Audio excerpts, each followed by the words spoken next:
The world is fire and steel. January 26, 1945. The air in Holtzwihr, France, is razor-sharp and smells of pine and gunpowder.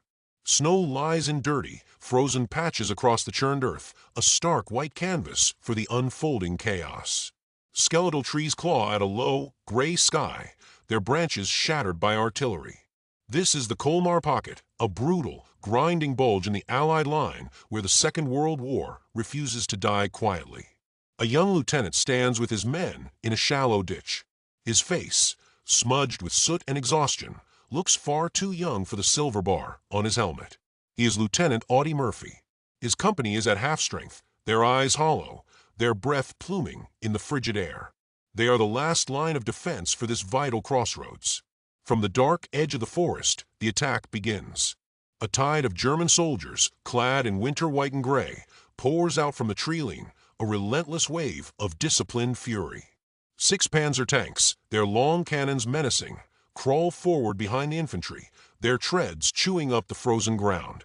The American line erupts in a cacophony of rifle fire and the frantic chatter of machine guns. Muzzle flashes strobe against the gloom. An M10 tank destroyer, a metal beast designed to hunt panzers, lets loose a cannon round that screams across the field. The shell finds its mark, and a German tank lurches to a halt, a blossom of orange fire erupting from its turret. But the German advance is overwhelming. Mortar shells begin to walk their way down the American position, erupting in geysers of black earth and shrapnel. A direct hit smashes into the American M10. The explosion is a gut punch of sound and force. Its steel hull glows a dull cherry red, belching thick, greasy smoke into the frozen air.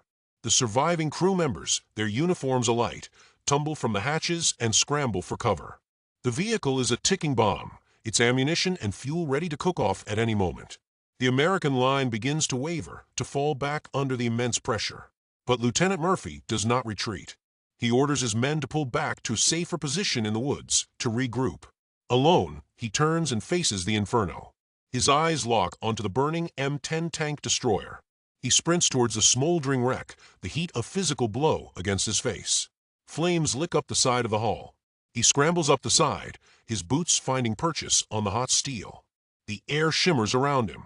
Smoke stings his eyes, fills his lungs. He ignores the immense danger, the likelihood that the entire machine could disintegrate in a fireball beneath him.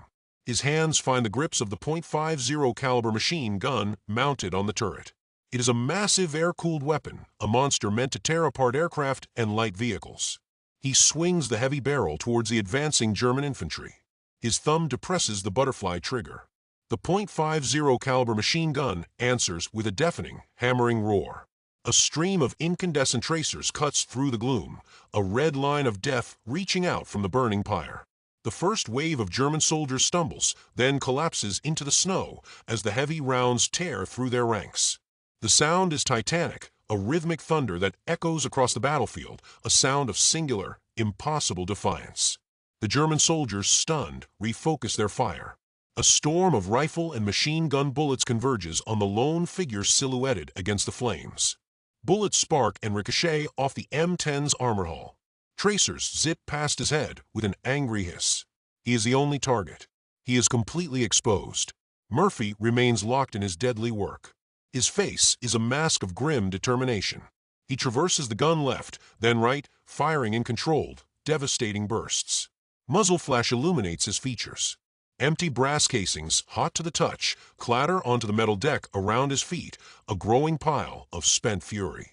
He is a one-man army, holding back a tide of steel and men from his perch on a burning altar of war. He still has his field telephone. He grabs the receiver, one hand steering the gun, the other pressing the phone to his ear. His voice, hoarse from smoke and shouting, cuts through the din, calling in artillery coordinates. He directs the shells with lethal precision, bringing them down on the German formations, sometimes so close the explosions shake the very vehicle he stands upon. The ground around him erupts. He is both the tip of the spear and the eye in the sky. A white-hot lance of pain stabs through his right leg.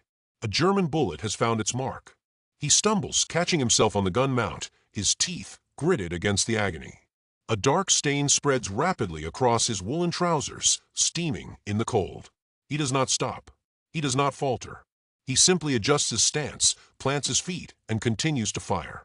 For 1 hour, this single American soldier holds the line. The German attack, once a seemingly unstoppable force, grinds to a halt before his solitary position. The field before him becomes a wasteland.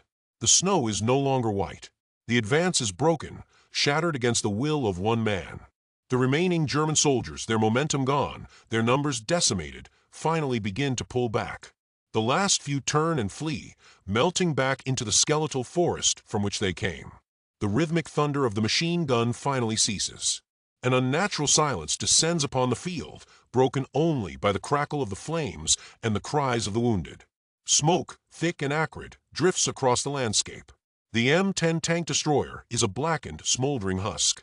Slowly, painfully, Lieutenant Audie Murphy lowers himself from the turret. His movements are stiff, exhausted. He limps off the charred hull and stumbles back towards the tree-line where his men wait, their faces a mixture of disbelief and awe. He has single-handedly killed or wounded an estimated 50 enemy soldiers. He has stopped an attack that would have overrun their position. He makes it back to his men and leans heavily against a tree, finally allowing the exhaustion to wash over him. His first question is not about his wound, but a head count of his men. He remains the commander to the very end. Only when he is sure they are accounted for does he allow the medics to tend to his bleeding leg. This single hour of defiance will become a legend, a story told in hushed, reverent tones. This baby-faced lieutenant from Texas, who stood alone on a burning tank destroyer and faced down an army, will go on to become the most decorated American soldier of the Second World War. His uniform will eventually sag under the weight of every medal for valor a nation can bestow, each one earned in the mud and blood of the European theater. But on this frozen field in France, amidst the smoke and the silence, he is simply a soldier who refused to break. Tell me your favorite war story I should talk about next. Don't forget to subscribe and like the video.